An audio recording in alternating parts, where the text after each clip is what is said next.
the rar every time. Every time I need us to keep it forever. Rar. Welcome, friends, to the first Feral Ladies of this year of 2026, which is the year 2025, but more again, some more again. But with new things like books. So here we are. We are going to let everybody introduce themselves, mostly because I still have holiday brain. It's a little soup in there. I don't know who these people are. And so I'm going to let them tell you because we're excited. Of course, I know who these people are.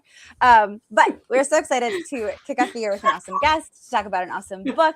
I promise to make 2.5% sense and no more or less. So I am Marisa Wolf. I am here to be feral. Jason, why don't you go first as our guest? My name is Jason Cordova. I'm co-author with Melissa Olthoff for the just recently released To Tread Obsidian Shores, which is book 1 of the Bronze Legion. And I've written a couple other things too, and I've edited a few anthologies as well. A few. We'll talk more about that later. No worries. Melissa, co-author, new in the business, we call that foreshadowing. I'm Melissa Olthoff. I write sci-fi, obviously, and fantasy, and I always sneak in romance because I write what I love to read. And I have no brain right now either, and also like my hands are shaky from too much caffeine. Do I have more? Of course I do. 2026, 2025, but more. Let's go again. Kacey, what up? Hi, my name's Kacey Ezell. I'm wearing Queen of the Dead on this hand. I'm getting there on this hand. I don't know. It seemed relevant. So I write emotionally charged adventure, fantasy, and science fiction. And I am freaking excited. I didn't break the F word wall yet. Freaking excited for 2026. Yeah. But we're still inside the F wall. We're still in the F wall. So great, y'all. So great. That's right. I am Marisa Wolf. I too am wearing Mooncat nail polish. We are not sponsored by them, but not sponsored. But call us, Mooncat. Call us. We love them. We would get Jason in Mooncat. Well, you would look really good in this blue. I'm just saying. You would. It's a beautiful blue. Is that how they hate blue person myself?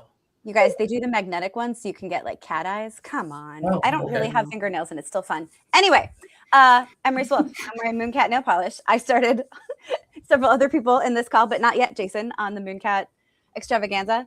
And I write fantasy and sci-fi that ends in hope. Zero promises for the path to get there. True. So speaking of books that end in hope with zero promises of how we get there, there's this incredible new release that came out yesterday, and I know some people in the chat have already read it, so this is a no spoiler zone for today, so don't give it away. But I also have read this book, and I'm very excited. So do you guys want to talk about that at all? Should we just like talk about nail polish the whole time? What would you like? Jason, I'm sorry. Are you distracted by the chat? Nail polish too. I feel like I'm neglecting you guys. I'm just like, nah, nail polish. Nah. Next time. Yeah, thank you. We'll hold you to that. I'll get the sparkly ones. They have some that are just like straight freaking glitter. Oh, so glitter. Here, Jason, you think about what you want to say about the book, and we'll go through the chat because our chat is popping as usual. You guys are amazing. We gotta say hi to everybody. Hi, Charlie. Hi, Charlie. I love it. Steffi is here. Whoop, whoop. Steffi. You guys, Steffi did this amazing fan art. I have now joined the Steffi fan art club, and it's like 4 days later, and I still can't stop freaking looking at this thing. She's so talented, y'all. So she's one of those people too who levels up every time, right? Yeah. Like the goal is always to get better every time. And well, she's living it. So we love that. Tony is here from the future. Tony, how's the future, man? Tony, let us know how tomorrow is, or today for you, I guess. I think it's warm, probably in Australia. Ben Yellow is here. What's up? Angela. Founding members of the Ben Yellow fan club. We are all here. Right. Yes. No, there's more of us, but all of there's us. There's more of us. Yes. Angela, girl, same, but there's not enough stage in the world. For those of you who are listening and not watching our beautiful faces and nail polishes, Angela said, wait, I thought we threw 2025 in the trash, but yet. Jonathan Cohn is here. References. What up, Jonathan? Thanks for joining us. Nice. You'll get it. Bobby! I understood that reference. It's not my fault. K-pop. I have watched K-pop Demon Hunter now, so I will at least go into 2026 that way. Oh my God, you guys, the chat. I am not even remotely caught up. There is such a thing as too much caffeine, Charlie. It took me 30 years to get there, but I found the line. My hand is almost steady now. We're good. And it's blue. Mm-hmm. Angela has the same color. I think it's Kacey. As Kacey. Yeah, that was an early. I saw that chat. Angela also is wearing Mooncat. Woo! I love this so much. Travis says Melissa's blue would match Jason's eyes quite well, which fair. And then we will segue back to the book because Travis also has read this book and really likes it, which is very exciting. That's very exciting. Yes. Tony is going to be reading it soon. We're all for sparkles. Nice, Jonathan. Yeah. Based on the book, she is wearing blue. For that reason. She is exactly that. Charlie agrees that Steffi is so talented. So hooray. Hello, KL. We're excited you're here. Happy New Year. Happy New Year. Tony, that is a disgusting temperature. It is 106 degrees Fahrenheit. Gross. 40 plus Celsius. I don't know. That's gross. Everybody hates it. Also, thanks for the Fahrenheit, man. Appreciate it. Yeah, that was real nice. Good looking out. Earlier. Howard also. Here. Oh. Look at this book. Book is so good. Good job, Howard. We're so glad. Thank you. Heck yeah, we got an audiobook narrator and also former guest Anna Delphine up in the house. Yes. And she has reminded you on our behalf, which we love. Please go ahead and like and subscribe. Thanks, and join all of this stuff. And we've got Tony and Steffi are going to read Bronze Legion, but respectively, they are reading Blood on the Sand. Somebody got an early copy. And Charlie Cox's Northwest Front. So really good reasons. Yeah. Make your way through. And let's tell everybody, friends. I'm caught up in the chat, so stop being awesome. Keep being awesome. I'm just kidding. Awesome. What is this book? And why should people read it? Besides everybody agreeing how great it is. This book? That book. That was Kacey's book. Sorry. I already read that one. I did too, and it's awesome. It's really We'll talk good. about that one in April. Let's talk about your book right now. Yeah, let's talk about the one that came out yesterday. All right. So Melissa wrote an awesome book, and I tagged along. Okay. I guess I should give the backstory of how this book came to be. Love this one. Why don't you say the title? Because we haven't said it yet at all. I haven't? Oh. Nope. Anyway, the title is To Tread Obsidian Shores, the most snooty and pretentious title I could ever come up with. Note everybody that I keep calling it Bronze Legion. Like, it is the Bronze Legion to Tread. It is the Bronze Legion. So. Tony Weisstoff, the publisher at Bain, wanted the first book to be called The Bronze Legion, and I fought very hard to keep my pretentious, snooty title. It is a great title. title. Why did you do that? Why did I fight so hard for it? Yeah, why did you want a pretentious, snooty title? Because just out of curiosity. Because I know you, Jason. I'm just gonna go ahead and call you out on the internet right freaking now. Oh, so close. Freaking. Yeah. Right now. You like to pretend like you're just sort of clueless, but you are one of the most strategically minded, like planning mother. No. You are incredibly strategically minded, and you like to plan things out, and you like to allow people to underestimate you, and you do all of these things as part of this like persona. But the truth is that you have a reason for everything that you do. And so, I mean, I'm grateful that you appear to be using your powers for good, but but I'm just curious. We're taking all kinds of turns up in here. Strategic motherfucker. 10 minutes. 15 minutes. 15 minutes, Kacey. It was 10 last year. It's fine. It's fine. I thought it was 10. I just don't like that you kept talking so that you could break the fuck wall. I don't like that at all. I did. I had to break the fuck wall for 2026. Anyway, my point is, you use your powers for good, and we're grateful. But I'm curious, what your reasoning was for wanting to have a pretentious title for your book. So I understand marketing at a level of you hear something and it brings an image to mind. I don't like mailing lists. So just throw that out there. I go against the flow on that one. I'm not a fan of mailing lists because I don't like getting them myself. Okay. So I don't like sending them out. I mean, why would I send it to someone else when I don't like getting them myself? It feels kind of hypocritical.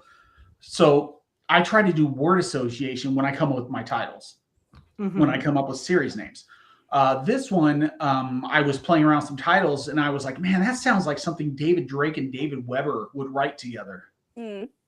So that's why I fought so hard to keep it, because it does sound like something from David Weber's Safehold series or some old David Drake, some Lieutenant Leary commanding books, the RCN books. Yeah. So some you're invoking vintage science fiction books. Yeah. Okay. So what is it about Bronze Legion then, or To Tread Obsidian Shores, that kind of like that, right? Book one of Bronze Legion, that ties into that sort of like classic military sci-fi vibe. Like, what's the story about, guys?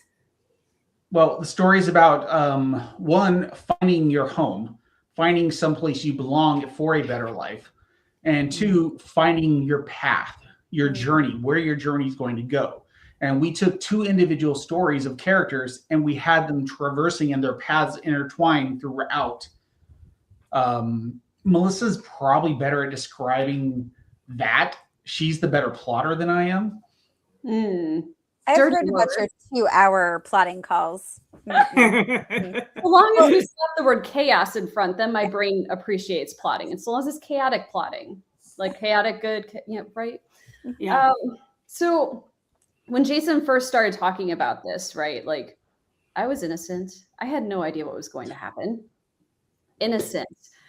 It was just your typical, hey, Melissa, I need to talk something through with you. Like, I'm writing this awesome story, or I want to write this awesome story about this young kid that is like trying to escape like this horrible world, right?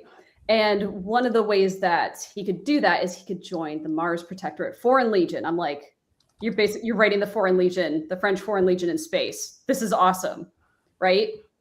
And he's like, I've got this idea and this idea, but what I really want with these legionnaires, like these ground troops, is I want them to have their Valkyries. I want them to have those dropship pilots that scream in from on high and give hope to the boys on the ground. And I'm like, oh yeah, that is a great idea. We start talking dropship stuff. He's like, yeah, so you're going to write that part.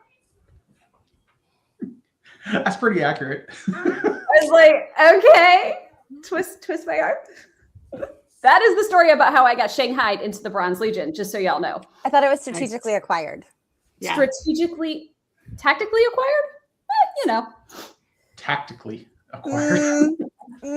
Tactically implies arms. Were there arms? What happened was, we started the book in middle to end of August. And then right at that time, I got diagnosed with cancer. And it was like, holy crap.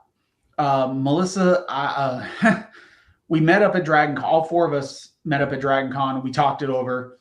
And I warned you, I was like, I don't know this is where this is or anything like that. And fortunately, it worked out for the best. I mean, according to my last scan, I'm clear. So we love that. Yay. Yeah, fuck yes. Yeah. Yay. Yay. But at the time, such an understatement. Melissa, I mean, she had to deal with me being recovering surgery, starting the immunotherapy treatments, everything while we're trying to write this book. And I mean, Melissa was a trooper, and I'm so glad I tactically acquired this brilliant co-author. I'm going to take tactically off the table, guys, because it sounds like you drove a tank and you threw her in the back. And I was specifically assured that that was not the case. I was specifically assured it was strategic, not tactical. So just for a little inside baseball, tactically acquiring something is military speak for stealing it. Yep. I know. But for all the civilians out there are more than two. I'm just going to say tactically acquired involves arms. And they don't need these ones. There we are. Somebody said there was E4 Mafia, and I was like, there's no such thing as the E4 Mafia. There's not even a thing. I'm not even going to pull up that comment because it's not even Doesn't real. exist. It's not real. Brian is here. Hi, Brian. We're excited that you're Hi, here. Brian. There are a bunch of people who don't know what that word plotting means, so that's great. Stephanie, if there are space cows in Bronze Legion? There's Technically, murder lizard puppies. No, well, technically, there are space cows because Sergeant, you do not mess with Sergeant Ord, our Legionnaire Sergeant, and his stake. So I feel like both him and Felix would come to a alliance about the cows. Mutual understanding. Melissa, is Ord the human version of what Felix would be if he was in the futuristic Martian Foreign Legion? Oh, I don't think he is the equivalent of Felix because he's not mischievous enough. However, Sergeant Ord is a sneaky son of a bitch. So he would absolutely be a Griffin Rider if he was in the Griffin Corps universe. Yeah, maybe Oz's Griffin. Kira. Steffi, the F-bomb is made by Joy Wandry of Spinner's End Studios. I know other people make them too, but this one is from her, and I love it very much. And I will always shout out her awesomeness. Anna agrees that Felix would like space cows. Yes, that's a great one. This is the one she made like 10 years ago. It's one of her first ones. Nice. That's awesome. Like the variety, the range, much like the word itself. Then we Girthy. Not making that joke. That comes later. Nope. That's what she said. Jason is a badass. Agreed, Charlie. Travis celebrated the breaking of the fuck wall. Then people didn't understand plotting. You're all welcome for the term fuck wall, though. So yeah, no, I can't take credit for that one. Yeah. I very much enjoy it, though. That's also what she said. Yeah. Fair. Howard really enjoyed the opening scene of Bronze Legion, which same because y'all, they sent me this book. Melissa sent me this book. Jason could care less what I think. I'm kidding. She asked me first, and I said, I don't care. No, what you said is, oh my God, yes, please send it to Marisa. She's amazing and wonderful. That's what I heard. I'm sure that's a direct quote. No, the only reason I'm giving Jason crap for this is because we will be in a feud for the end of time over who read Griffins first. Obviously, it's me, but our feud continues. You might have got it first, but I finished it first. That's what she said. Both of those are demonstrably untrue. Not what she said. Yeah, that better not be what she said. You have a beautiful wife, and you better be keeping her happy, is all we're saying. Jonathan enjoys the dropship space helicopters. As you should, sir. As you should. I mean, got some fun things in here, and then lots of celebrating for Jason's great news, which, yes, freaking agree. And Brian is here for the shenanigans. We are already. Here we are. We got you, Brian. I love, here we are. Dude, a space cow. Nice. You're like a space donkey. That's pretty donkey. So I can Schmoyer is Schmoyer is one of my foster brothers that I absolutely despised growing up. Oh no. So I was like, space donkey. Ink lives forever, mother. What was for legal reasons, this is a joke. All resemblances to people living or dead are complete coincidences. Oh yeah, completely coincidental, 100%. Absolutely. What was amazing is when our amazing dev editor Griffin Barber was going through this with us, he got to I'm not even going to attempt to remember all 4 names this character has, but when we get to Schmoyer, Griffin just stops, leans forward, and goes, "Jason, who are we trying to kill?" Nobody will. He nailed it. Like there's something here. It's like, tell me your editor is an author without telling me your editor is an author. Right. This is a work of fiction. All resemblances. Right? Agents Johnson, we're perfectly fine. Fully coincidental. Purely coincidental. Yeah. Purely. So earlier in the chat, I think it was Steffi asked, like, she always wants to know how multiple people work on a single book. And of course, the big answer is it's different every time. However, Jason and Melissa, we heard the intro story of how Melissa was strategically, tactically acquired. How did you guys work together through the process of this? Pretty easy. Lots of phone calls. At one point it was like daily because we were what I call ideating, which is where we're sharing ideas back and forth so fast that we don't actually like remember all of it, but we're both typing it down, which Melissa calls chaos notes, which go at the end of the document, and then we just kind of plug and play as it goes later on. And it's for us, it was easy. I've written with a lot of people. This was one of the easiest writing a book has ever been. I mean, I didn't have to, we didn't argue, we didn't fight. It was like, instead of, no, I don't like that, it was like, yes, and we do this. And it just, yes, and it just worked. It was very nice. What did your process look like? Oh, well, Melissa's going to answer. Yeah. So outside of the chaos plotting and our spouses being wonderfully understanding of all the phone calls, right? We have 4 main POV characters. We have Tavi, which is Jason's character. We have Blue, who's mine. And then we have 2 secondary POVs. We have Ensign Hotness, aka Campbell, and we have Mitzi, who is our Survey Corps scientist. So we have, we've got the POV on the ground with the Legionnaires. We've got the scientist POV, and we've got the Navy POV, and we've got the dropship POV.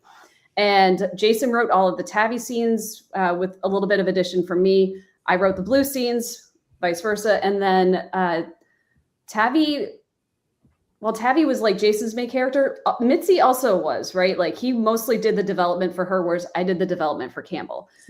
Where Jason would help was with the Navy stuff that Melissa did not know yet. And I help with the girl stuff with Mitzi with, like we smoothed each other out essentially, so to speak. But that was how we handled it. We each had understanding spouses, but not like that, right? Spouses. Yeah, not in a weird way. Yeah. But I joked around. Too monogamous for that conversation. Too monogamous for that.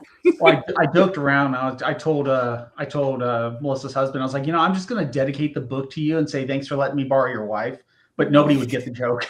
No. Some people would take that seriously. It's like, it's not. No. But to answer your question, Steffi, like a lot of chaos, a lot of fun, and it really helps that Tavi was his primary character, Blue was mine. So we had final say over how that character would react and how they would do things. I had something else there. I'm sure I will think of it at some point, but was it process related? Yeah, it was, but I lost it. Did you guys use a Google Doc? Did you send the document back and forth? I got it. Thank you. So a lot of times, like Jason especially likes to jump around. I tend to go a little bit more sequentially, but Jason's like, I think I'm going to jump ahead to this scene. And we switch POVs quite a bit in these chapters because it's fun. So we do what I like to call puzzle piecing. And it's a term that I came up with specifically for working with Jason because we do that. We puzzle piece these sections together and make sure it flows right. But it is the coolest thing that I've ever gotten to do where we just fit the puzzle pieces together and make it flow. It's fun. It is so fun. That's awesome. Here, we've got a couple of really, really fun contributions here. Like, this is a true story. Only the names have been changed to protect the innocent. It's very 18. I like it. Right. And then Travis coming in clutch, strategically transferring equipment to alternate locations. It's a great acronym, and that we love. So we have mentioned that Bronze Legion is confirmed for a trilogy for sure. So it was bought that way by Bane. Howard would like to see Tavi. Will we see more Tavi? Is he gone forever? Well, he's my. I will kill my main character. I've done it before, but not yet. Don't worry. I said he's not allowed in this one. Tavi is too adorable. Please do not throw that challenge down in front of Jason's feet. No.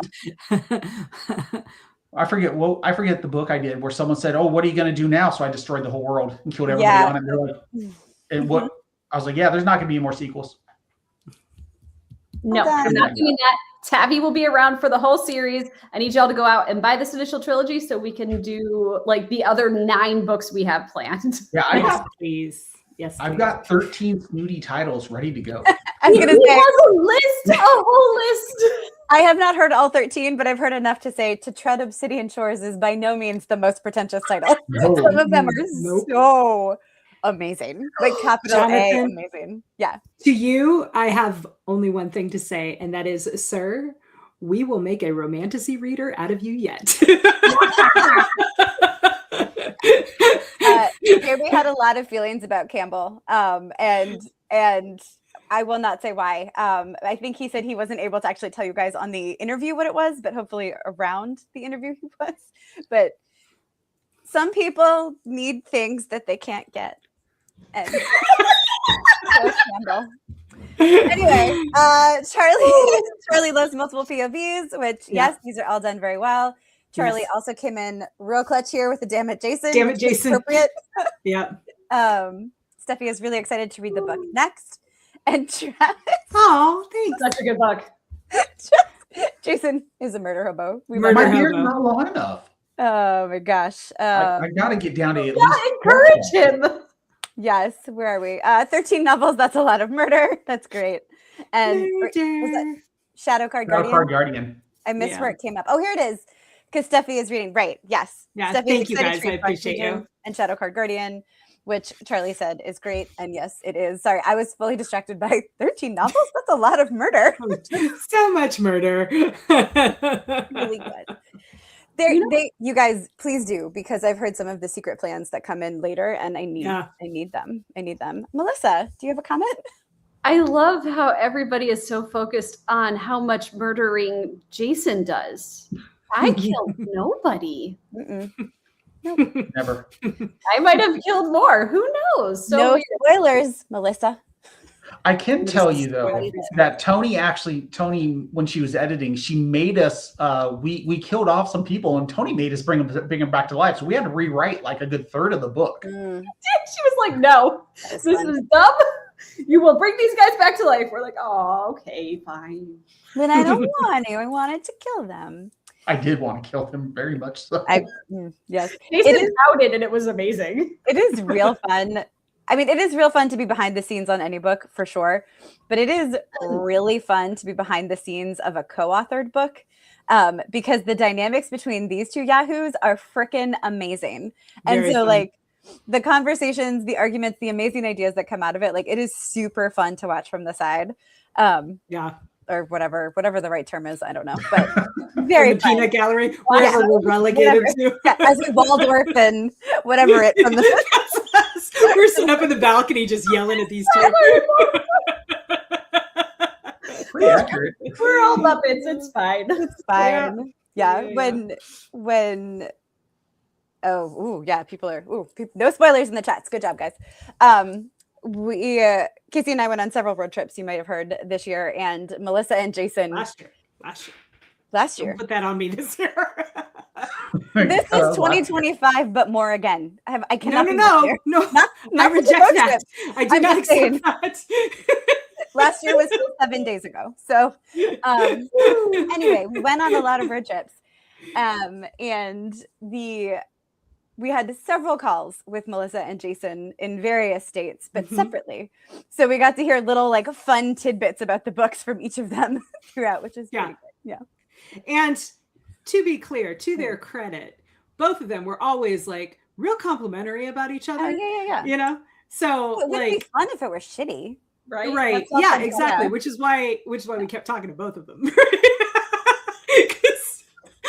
Sooner or later, they're going to talk shit about one another. It's going to happen. It's kind of fun. It's kind of fun to like whatever the opposite of talking shit is, but to like talk build up each other behind others' back. Yeah. So yes. I always forget Statler. I always want to say Statler and Waldorf. Yeah, I always forget that one too. Yeah, Waldorf and Astoria. Yeah, that's out of my price range. I'm the opposite. I always remember Statler, and I'm like, wait, is it Waldorf or Waldorf? I always get it wrong. Here we are. But those guys, that was me and Kacey for this situation. It was great. For sure. Less heckling and more celebrating, but regardless. Because yes, different projects with different people feel different. And this one seemed like unhinged joy 98% of the time. And I feel like that's reflected in the book. like the book isn't unhinged. Some things are unhinged, bar fight. But like overall, it's a very well put together book. It's not unhinged, but you can tell you guys were having a lot of fun writing it. Yeah. Yes, Melissa. I like how she raises her hand like, may I have permission? Every time though. Every time. Because I hate personally, y'all, I hate stepping on people. So I just go, hi, and I wait.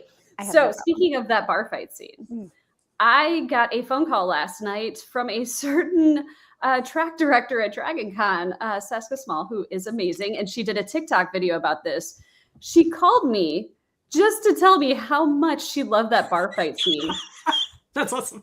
Actually, was like, she said, and I quote, because this is on her TikTok, she said that like time math years of reading books, and this is the best bar fight scene I have ever read. And then in the background, my daughter is cracking up. She's like, my mom looks like a tomato. That's really cute. You do turn red when we compliment you. Yeah. Seska is amazing. And we chatted for a while. And then my daughter started licking a graham cracker. Like she wanted an ice cream cone. She was rebelling. And it was so funny. She's like, go feed your kid. That's funny. That's funny. Yes. So Jonathan said the bar fight solidified my love of Tabby in the book. That scene is epic. Yeah, it was so much fun. It's pretty great. Also, Seska is amazing. Fully 100%. Agreed. 100%. And speaking of complimenting Melissa, can we also please compliment Melissa's cool phoenix tattoo? Yes, yes. Beautiful. Fancy chicken. Yeah. Yeah, fancy chicken. Are you the fancy chicken or the? Yes, I'm the smug peacock. You're the smug peacock. Yeah, she's the because fancy mine has chicken. a top hat. Got it. That's right. Courtesy of Nick Steverson, y'all. Yeah, yeah. Speaking of Feral. Anyway, what? Don't say his name. He might appear. I know. Come in.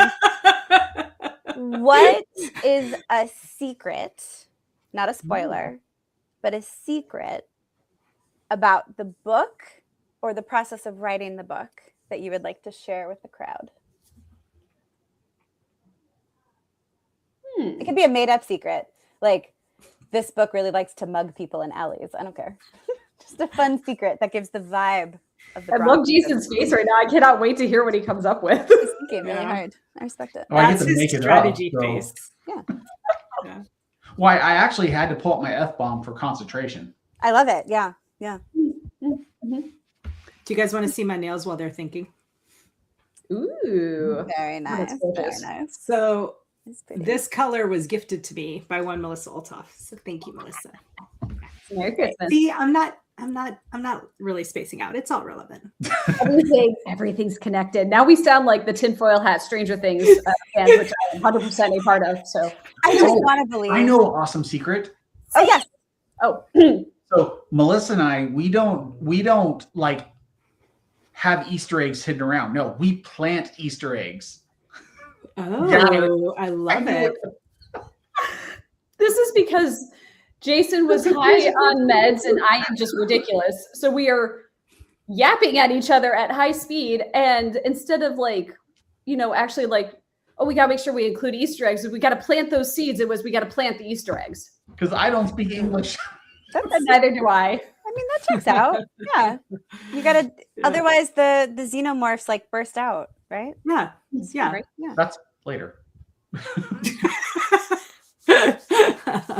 JK spoilers. JK. Yeah. JK. Oh man. Yes. I think this is the tattoo, but also there was a very compliment on the amazing paint job, and then thank you. That's very kind to Angela by Kacey. Because Angela loves this dark red. So the cult grows. Yeah. Moon cat. You say that, but maybe it's a not yet, Travis. We can spoil that, could we? Well, I mean, it's not really a spoiler, essentially, though. I mean, okay, this is a secret. We need to explain the feathers. Yeah, that we can do that. This isn't spoiler level. This is just. So there we were talking about some of the lore, some of the background, because guys, Jason is so freaking good at world building. To an insane level of detail. We got to come up with the history, and this is it just makes everything feel so immersive and real. And I was taking notes oh, this is how you do this. This is amazing. Nice. And so I was following his lead and trying to develop more about the dropship pilots. And we were talking like, okay, these like the 13th Legion is the Bronze Legion, so that's why, hence the title of the book, the Bronze Legion. And Bravo Company, the dropship squadron, they're the Bronze Ravens. And every squadron has different traditions and different superstitions and, you know, different things that they do. This is a reflection of real military, right? And one of the things that we decided was that the Bronze Ravens, after they have completed their 13th drop as a pilot, they earn their wings, which are these gorgeous, like full back tattoos of raven wings. Because this is the future. And you know what? Tattoos are going to be one, gorgeous, and two, like if for later political reasons you need to not have a giant tattoo of wings, it's super easy to remove. Not a big deal. And then we went further because Jason is awesome. He's like, ooh, what if Legionnaires could earn ghost feathers from dropship pilots? Like if No. I said feathers. You came up with, you're like, ooh, how about ghost feathers? And I'm like, oh, yes. See, I don't even remember who came up with what anymore. And I'm like, that's awesome. That sounds so much better. Awesome. It's little things like that, right? That make things feel more lived in. Immersive. Yeah, for sure. So that was fun. Sure. That's like the green feet tattoos that the CSAR crews and the PJs do whenever they get a rescue. They get green feet from the Jolly Green, which was the nickname given to an early combat search and rescue helicopter. So fun fact, I was a stash lieutenant for the 41st Rescue Squadron at Moody Air Force Base. So I worked for them as a baby lieutenant before I started pilot training or, you know, airfield ops training. So yeah. Inside of that building, like all the ceiling tiles were different, like legit green footprints and like signatures from when they would leave. They'd do the footprints on the ceiling tile. Yeah. That's cool. Yeah. So you get a rescue, you get a green feet tattoo on your ass. Nice. It's a good place to do it. I also feel like, folks, you just got a little window into what the plotting and writing looked like between Jason and Melissa. Of the like, oh yes, and like that was it. Yeah, to the point that neither of them entirely remembers who came up with what, which is best way to get a great book. I love it. So I promise I'm not trying to make this about us, Marisa, but I gotta tell you, like the way that they're interacting right now, it's ringing in my brain so hard from when we wrote Blood of Her Father together. Oh yeah, no, 100%. The way they, like, I was the one sitting on the sidelines for that one, just watching how they like use their old like Pern fan fiction writing skills to tag team the hell out of that novel. It was incredible to watch. I'm like, it's when you get that kind of synergy with your co-author, right? Like it, I don't know, it like it's like it tingles in your brain. Yeah, kind of. Is it a Peter tingle? Oh my god, the Spider-Man Peter tingle. Yeah, I have the tingle thing, just not for bread. Oh, so good. Yes, I mean, y'all, I am a huge proponent of co-authoring because I've had such great experiences co-authoring. Yeah. But also some co-authoring experiences are just, they're so good. They're just so good. Yeah. And I fully believe the books just turn out better because the authors have such a good time. And that is true of Blood of Our Father. That is true of To Tread Obsidian Shores. And again, please buy that book because I want to read all 17,000 that are coming. Yeah. The number's just going to grow every time. Yeah. For sure. So, yes. So true or false? You guys are already working on the sequel. Oh yeah. We've been like, Nice. Okay, so for me, it's been frustrating because I had to write 2 other books and edit an anthology before I can get back to this. And I was so mad that I had to write my own books before I can go back to work on this one. I was so angry. And Melissa heard it every day. Yeah. I can't wait. I hate this fucking book, but it's Quintus Fox. I know, but I fucking hate. I want to write my book. I want to write our book. I don't want to write my book. Like, okay, this is a really good problem to have, y'all, where we have enough projects that it's like, but I want to write this one. No, got to do this one first, then we can do this one. Mm-hmm. Mm-hmm. Yeah. Yeah, no, you're right. It is a good problem to have. It is a good problem to have. That's awesome. I'm so excited for you. Also, Jonathan, I don't know what you're talking about. I did not include the word cackle. So weird. So again, for those who are just listening and not watching, Jonathan said the writing style does work very well. Y'all did a great job of making sure both voices meshed. But I'm pretty sure I know who included the word cackle in the book. That would surprise him, actually, the answer behind that. That is my favorite. Okay, so my favorite thing about co-authoring is when somebody, and this is not what you did, Jonathan, like you had every reason to stake that claim. But my favorite is when people are like, oh, I know so-and-so wrote this. And we're like, but did she know? Did they? I love it. I love it so much. That was fun. Oh, every time. Yes, Kacey. So to go on record, Marisa managed to fool my mother with that at one point with Blood of Her Father. Yeah. So nice. She was like, oh, this is definitely you. And I was like, you know what? It's definitely not.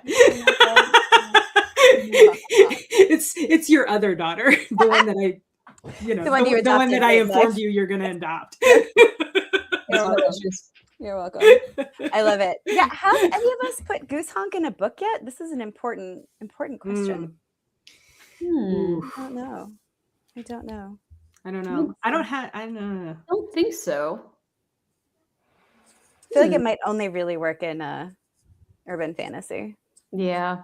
I could maybe slip it into Romanov. That's what Quentin said. He said it. Spoilers.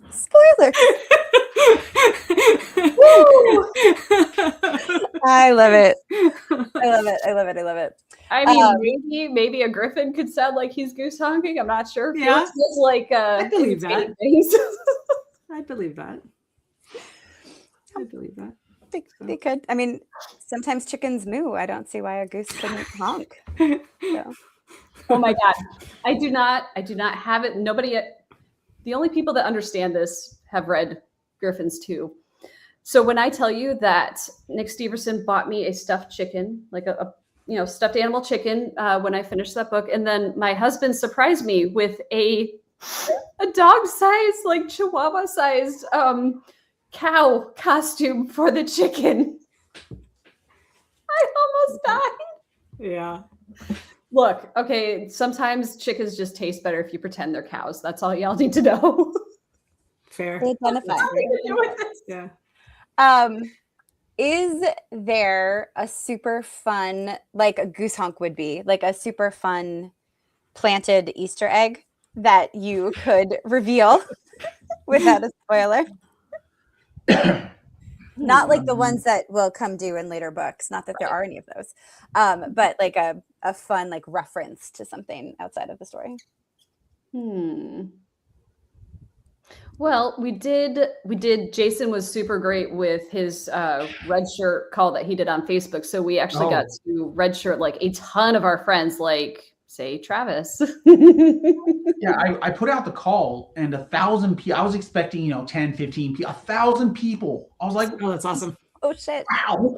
Yeah. And then awesome. Larry Correa gave me his list and said, hey, you can borrow some of these names too. So I got another like 2,000 names. So I'm just like, we're never going to run out of Legionnaires at this pace. Great. Everyone wins.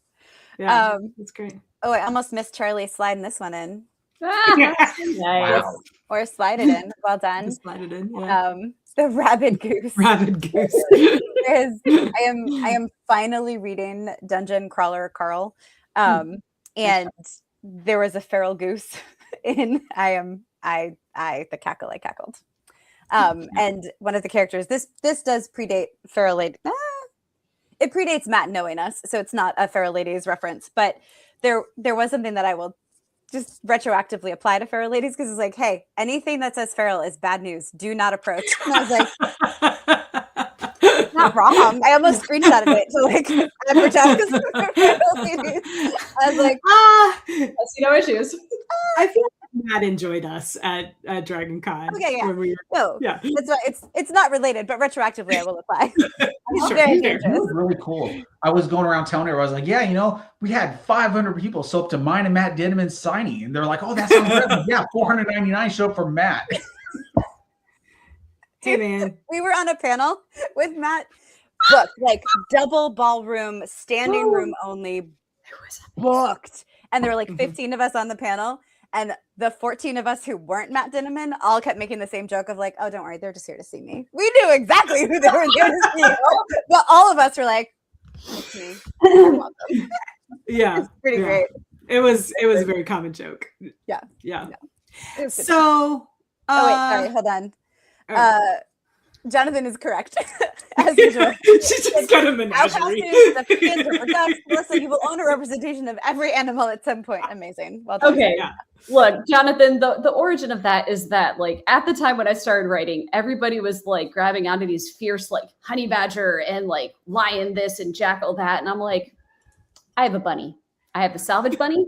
And then I have Ducky, and I'm like, I'm going for like the just most innocent, cute and cuddly animals. She's like the penguins, cute and cuddly, boys, cute and cuddly. Just murder on the mind, though. So Fight or flight instincts have kicked in, and I'm a flightless bird. I want the record to show, because the record has shown this several times, and Melissa's like, I have no idea why people think I'm so innocent. And then homegirl comes on here and says with a totally straight face, but I'm just so innocent. I don't. And every time I have to fight to just hold my face to be like, so innocent. I've never done that. Yes, that was amazing. Tony was at that panel with Tony was there for us. Tony was Tony and his wife, badass, wonderful people, freaking amazing. And I was trying to click on this one too. Smile and wave, boys. Smile and wave. Because yes, Melissa. I mean, her characters. Yes. Yeah, definitely her characters. I knew this was going to happen. 10 minutes later, I finally thought of the other Easter egg that we can share. What is it? This is why we keep I literally forced Melissa at giggle point. I'm not going to say giggle point. Because she giggled because I made her change a planetary name and write an entire scene just so I could have Good Morning Saget Nom open a chapter. You guys, I hear that Loadmaster like screaming that in Robin Williams' voice, and I'm not sad about it ever. It is amazing. I'm like, well, yes, we have to name the planet Saget Nom just so we can do that one line. Yeah. Well, I literally changed a whole planet, everything, just so I could have that line. Well, and Jonathan called it out for the reference. Yeah, that's exactly. Right. Like Jonathan called it right out. It clearly landed. That was great. I love it. Yeah, that's awesome. Also, awesome. Giggle point is pretty great. That is amazing. Yeah. We've got some bunny stuff up in here. Bunnies, yes. I love it, Steffi. That's amazing. Bunny, sharp teeth, big pointy teeth. Did you see it? And yes, here we are. Yes, see, Jonathan got credit for calling it out first in the comments. Yeah. It's like comics. It's fine. So comics with less drawings. So To Tread Obsidian Shores is out right now. If you did not devour it in 8 hours, like Travis, or pick up the e-arc, go get it, check it out, take it, make it yours. So we can. Well, we're already gonna have book 2 and 3, but so we can have books 4 through 13 and more and more. Speaking of and more. Jason, you mentioned you've been editing anthologies and doing all kinds of things. What else do you have coming up this year? Well, Melissa and I have a free short story set in the Bronze Legion universe for free on Bane's website right now. It's To Catch a Crow, and it's basically what happened to Hey Hey and Carvalho when they disappeared during the Liberty Call at Saget Nom in Tortuga Bay. What did happen? Go read it. It's for free. Go check it out. But yeah, so first off, all three of you were in my last anthology, Dancing with Destruction. We were. Yeah. Marisa owns the record for being in every single anthology I've ever edited. Oh, I love this man. That's awesome. You're the only one. You're the only one. That's pretty cool. That's pretty cool. Please, let's continue. Yeah.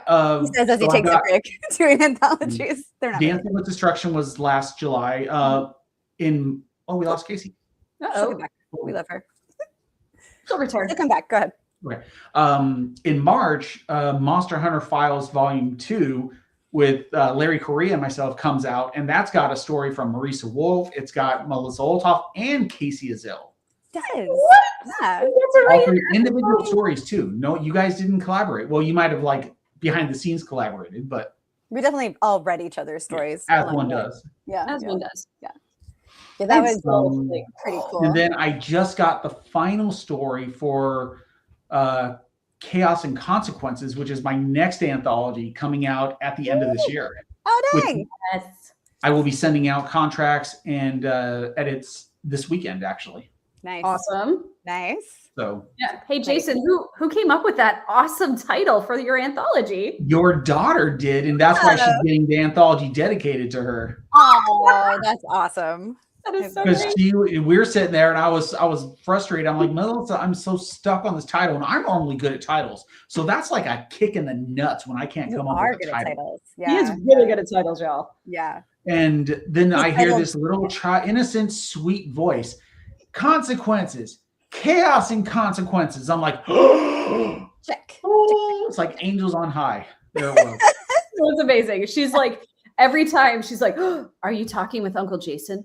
Remind him he owes me ice cream. I owe her an That's ice cream. amazing. Yeah, That is amazing. and it's not gonna be the cheap stuff either. It's gonna be like Bluebell or something. Hell yeah. Hell yeah. Absolutely. Charlie, I don't know which thing we were talking about when you said this. Welcome back, Kacey. Hey! So, Talking about the free short story because I tried to go get it and put it in the chat, and then I got kicked out. oh, okay. Short story is cursed. Fair enough. Fair enough. If you put in Bane.com and the title of the story, what's the title of the story again, guys? To Catch a Crow. To I'll put it in the chat. To Catch a To Crow. catch a crow. If you don't go to Bane.com, but if you put in Bane.com and the title of the story, it'll come right up. Or It should still actually be listed if you scroll down a little bit below the book covers. It should still be listed there. Yeah. It's not your fault, Charlie. StreamYard is not liking me for some reason. 'Cause Very normally jealous. I can type in the chat. It's not letting me do that Yeah. either. But Go ahead. I was just coming out, Kacey. What I was telling him was about your amazing story that's in Monster Hunter Files Volume 2. Oh, thanks. With Thanks, your, yeah. I love your collections insurance agent, former MCB agent. Yeah. So here's the story behind that. I love the Thomas Crown affair, and when Jason and Larry approached me about doing this, I don't know if I had seen it recently or something had reminded me of it, but I was just like, oh, what if it was that character, but she was in the know about supernatural stuff, and just sort of went from there. So, and also there's a hot Boston MHI dude in the story, which and Marisa is in the story. I Tuckerized Marisa, so yeah. I mean, it is in Massachusetts, so It is in Massachusetts. Here we That's are. right. Makes sense to me. I have no idea what I was going to say, so here we are. Carry on. But Sorry hey, if I I cut did you no. off. No, You're you going to didn't. talk about how your story got the cover of the anthology, Marisa. Oh, Yeah, it did. Also in Massachusetts. Yeah. yes. So it's like I summoned myself back to Massachusetts. So my husband and I were living in an RV, traveling the country, and had this incredible opportunity. Thank you again, Jason, to write a Monster Hunter story, which, okay. Yeah. I was like, what's the twist. most Okay. haunted thing I know? New England in the winter. And so I wrote this old fishing town winter haunted ocean story with some really not nice mermaids. And there they The are mean girls. on the cover. The mean girls of the sea. They are, I love them. That they cover have is gorgeous. priorities, and those priorities are body parts, and you're welcome. Marisa's murder mermaid. Marisa's murder mermaids. Murder maids. Mermaid. To be fair, the murder is a byproduct. It's not Technically the point. Right. Sure. Technically, they're breeding. Yeah. You're welcome. So yeah, that's Biological imperative, guys. it was a pretty Not great, their fault. pretty great cover. I don't know if you guys have seen it, but You if know you what? haven't, you can. It's go like it's peek at it. almost where you can almost see Yeah, it behind almost. me. The murder was a byproduct in my story too. I know, now right? that I think about it. Yeah. Murder is the byproduct in Melissa's story as well. Weird. You guys all wrote about murder. It was like, wow, dark. Nobody all intends the male writers wrote fun, fluffy stuff, and then like the women said, "We're going hardcore, man." That's right. Point of order: the murder is not a byproduct in Melissa's story, not even a little. No, really not. The method, maybe, but the. Sometimes when you are a bound, fey, ghost, weird thingy, sometimes you just need to do a little murder. It's fine. Right. It's manslaughter, not murder. That's right, right. Angela? Angela says, well, I swear. I didn't mean to, except for that one. You can't have manslaughter without laughter, though. That one. Right. That's true. Okay, it's fine. Manslaughter. It's fine. Everything's fine. No follow-up questions. Okay, so you cool kids are working on book 2 right now. Mm-hmm. Yes, we It'll are. be done by the end of. At the pace we're going, it's going to be done by the end of February. So we'll see. Yes, Melissa? Hey, Jason, since we did not, so we've already done one interview for the Bane Free Radio Hour with producer Jeremy, which was friggin' amazing. But we did not reveal the title for book 2. Did you want to do that? Oh, yeah, we should. Do you want to do it? Oh. I think you should because it is your pretentious title, and I am just along for the dropship ride. So there is a poem called "Oh Captain, My Captain." I don't think that's the real name of it, but it was written by a Navy captain after the assassination of Abraham Lincoln. And there's a line in there where it talks about Navy ships guiding him, vessels grim and daring. And I saw that line and I was like, oh, Melissa. Yeah, screw the original book 2 title. What do you think of this? And I'm like, I think that fits better. And we will save the original book 2 title for book 3. And then we gave a certain Bane employee a minor conniption, but she was really great about it. And she was like, yep, no problem. I was like, we're going to use these titles eventually, just not be in the book you thought it was going to be. Say it one more time. Say the title one more time. Vessels Grim and Daring. So good. I love it. I love it. And also, friends, that is a Walt Whitman poem. That's who. English major here to help. Thank you. It's honestly just because it recently came up again because Dead Poets Society came across my feed and I was like, oh yeah, what was that poem? I read that poem and I Googled it and I was like, oh yeah, Walt Whitman. And that was literally 3 days ago. So here we are. If you would ask me 4 days ago, I'd be like, it's that guy. I've got a book. You're a guy. He's in it. I don't know. And then we've also got book 3, but I don't know if we want to spoil that one yet. No. Let's save it because reference book 2, we might change our minds. That's true. That's true. We have a whole list to choose from, y'all. Yeah, now you cool I've got kids. a spreadsheet. You cool kids are the ones who know, like Angela asked, right? Now you guys are the only ones who know. Steffi says, so fast. Yes, they wrote. How long did it take you to write book 1, you guys? 6 weeks. 6 weeks. And that's including missing a week for Dragon Con and missing a week for my surgery. And I was going to say, that's in the midst of cancer treatments. So Dragon Con both. Jesus. Yeah. Well, what was so great about this, here is a secret for you. So Tony Weisskopf, one of the best editors of the business, right? She sits down with us at LibertyCon in June, and she's going through edits with us. And Jason's like, Melissa, that is such a great line. I'm like, Jason, you wrote that. Legit did not remember some of the things he wrote. And I'm like, my love, that was you. And he's like, oh, haha. Yay me. Yay me. Tony was because no kidding, I'll read an awesome line. I'll be like, oh, that's awesome. That's Melissa line, clearly. It was adorable. Yeah. Casey. Hey, you had a 50-50 shot. Could you highlight Steffi's comment about excuses real quick? Because I would like to point something out. Oh yeah, I was going to go there too. But yeah. Yes. Okay. So Steffi, again, for those who are just listening and not watching, Steffi said, "Gods, I have no more excuses." Right. And so in the context of the other chat comments, she's talking about the speed with which they wrote Bronze Legion 1 to Tread Obsidian Shores, which was admittedly very fast, very impressive. Here's the thing. I deny you permission, Steffi, to use that as a flail with which to flog yourself. You are not allowed to do that, right? Nope. These two did not start writing that quickly. Okay. These two worked up to that. And well, but Jason's been writing novels. Like, how many novels have you written, Jason? Well, that's what I was going to say, or I was chiming in. I was like, I've been doing this for 21 years. Yeah. So comparison is the thief of joy. We don't do that here. We celebrate each other's successes and we use them to inspire us to get a little bit better than we were the day before. But we don't ever use each other's success. It's not a competition. No. Correct. Yeah, because we love you and we can't wait for all the wonderful things that you're going to produce. And that goes not just for Steffi, not just for the people in the comments, but for all of you wonderful people out there in internet land. And if you're not a wonderful person, well, go fuck yourself. In that case, you can go ahead and compare all you want, because that's right.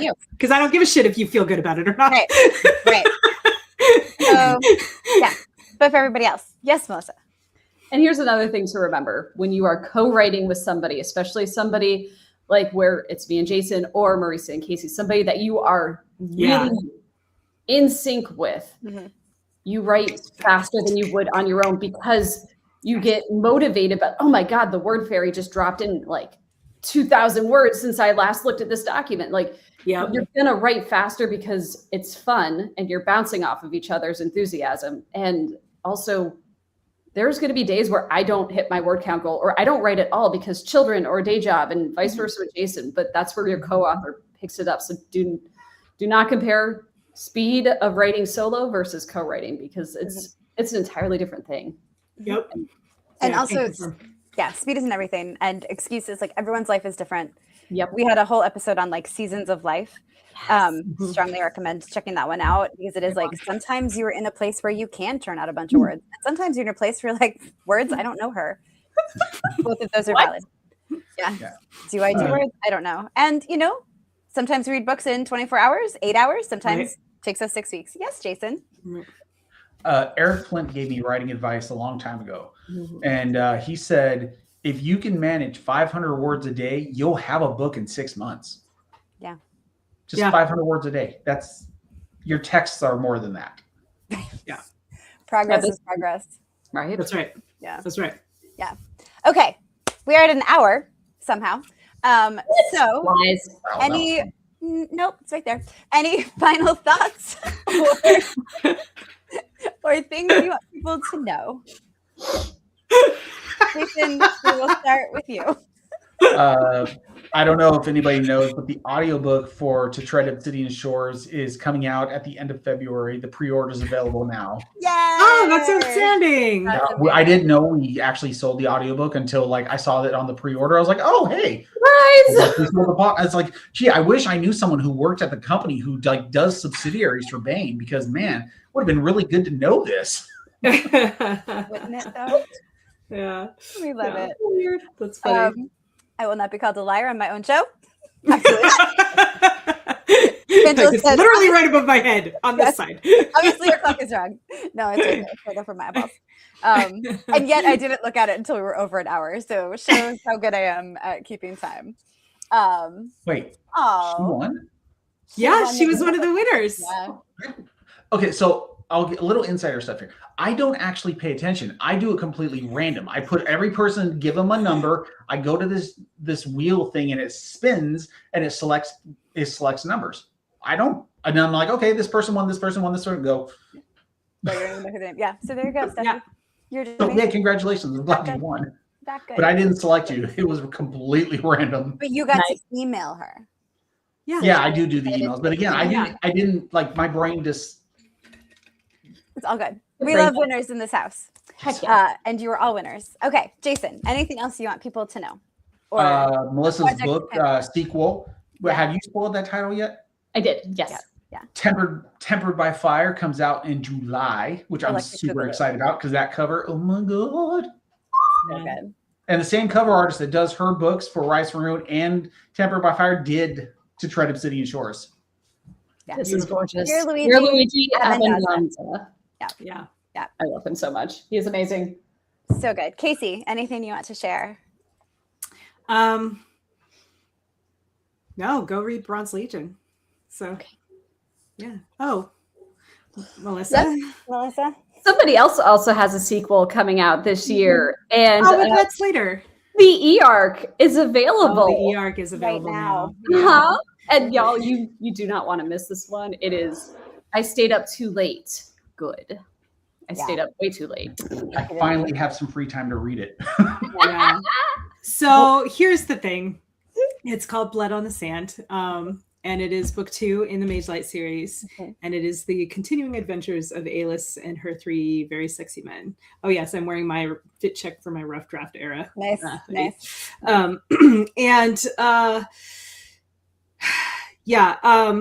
There is a point at which, were I a different writer writing for a different company, there might be some spicy scenes, but those are not in the text of the E-Arc, and they will not be in the text of the final book.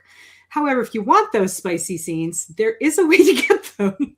If you are one of my paid subscribers on my website. And so this was done with the knowledge and consent of Bain, the publisher. So, just saying, if you want the spice, hit your girl up. There's your name for your Patreon, the House of Spice. No, because mostly it's like Romanov stuff right now, which is not that spicy. Although we did talk about Quentin slipping it in, so somebody might get knocked up. I'm just saying. Yeah. Melissa, anything else you want to highlight? Didn't come from nowhere. Fair. Yeah. Melissa. Jason already highlighted Griffins 2, which will be out in July, like the same month as a David Weber release, which is like, what even is my life at this point? Because holy crap, I got to do an MHI story, and David Weber read Bronze. And don't forget what other story you've done too. We just finished it. I did, but it's still a secret. Oh, you're right. No, I'm talking about our collaboration story. Shoot, plausibly deniable? That one? No, that's the wrong. No, the Troy Rising one. Oh shoot, I did forget about that one. Okay, you guys, our fall schedule was insane. Jason was super, super freaking awesome and invited me to co-write in a John Ringo anthology. Marisa also got to write in it. And all I will say about her story is, and in comes the stripper with the steel chair. It's amazing. She put that line in just for me because she loves me. The only other thing I would say with this awesome, gorgeous art and this book is Tony, when she read it, she was like, this is like a hark back to hopeful adventure sci-fi, right? Yeah. And she said, more than anything else, she's like, this book is about what it means to be a warrior.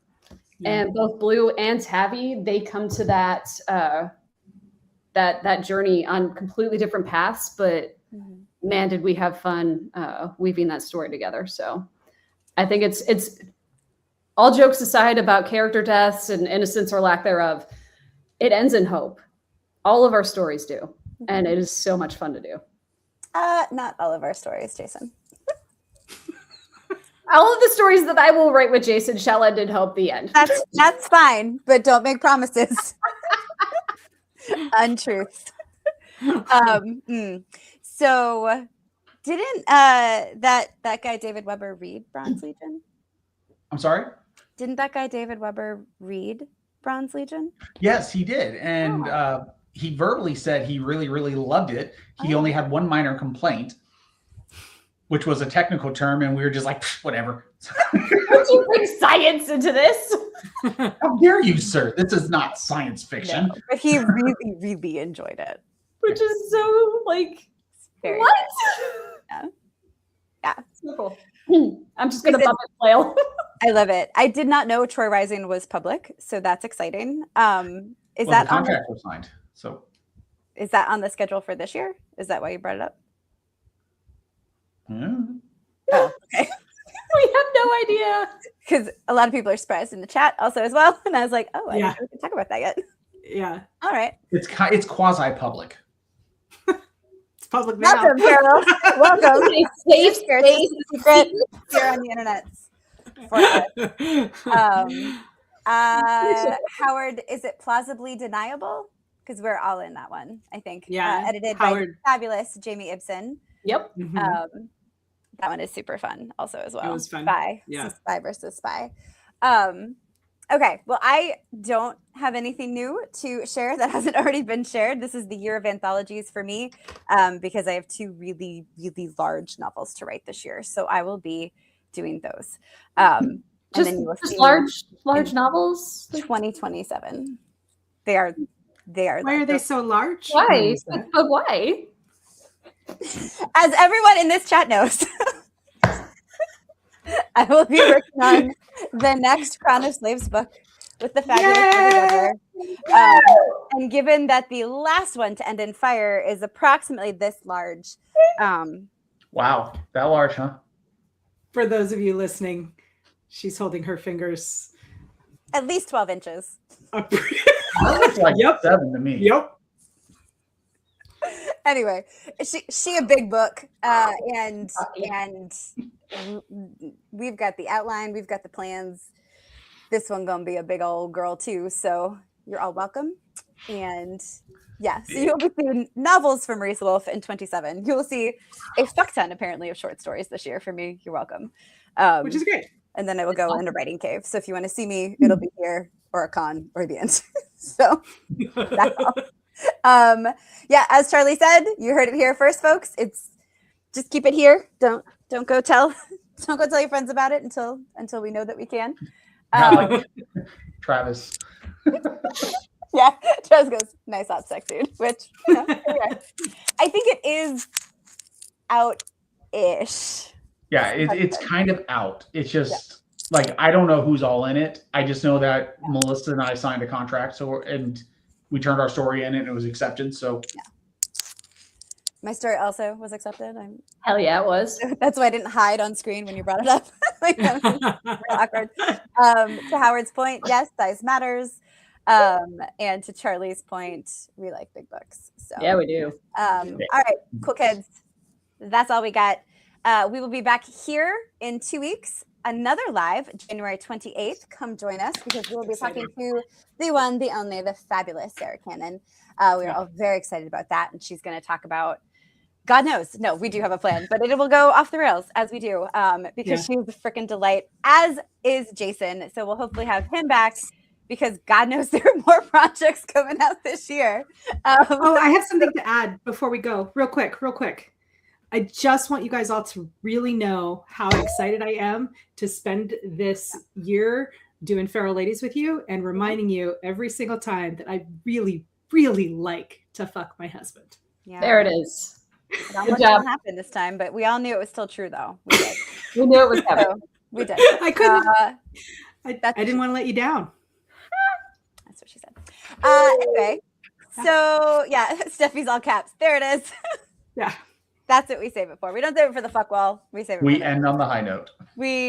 Somebody does. Yeah, we do. All right. We love you. Like, subscribe, tell all your friends. Come hang out with us January 28th as I clip on my own hair. Good day. Bye. Okay,